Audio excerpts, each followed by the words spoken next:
Hi everyone, welcome to the middle of week 3.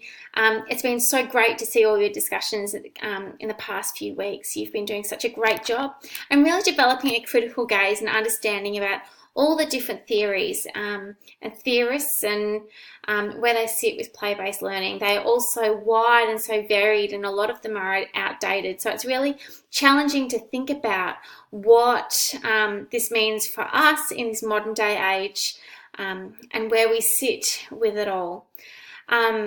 This week, obviously, you need to look at your classical theories from last week and discuss the differences between these and developmental theories in this week. Also, just another quick thing is that tomorrow we have our first live collab session. It'll be great if you can come along. I'll be on this session with Amanda and Jade. We'll be running it together.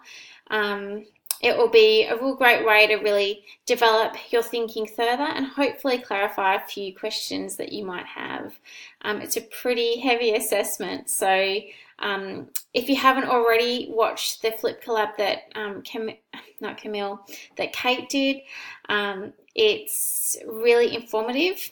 And then you can go on and come and join us for the live collab. Obviously, if you haven't watched the Flip Collab, then don't worry, just come join us anyway.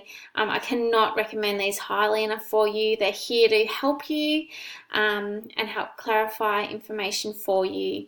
If you can't make tomorrow, there is another one on next Tuesday night. Both will be at 7:30 Australian Eastern Standard Time, and the link is in the Assessment 1 question and answer discussion board for you. Looking forward to seeing a lot of faces tomorrow night, and I just want to encourage you to keep on the discussion boards as well.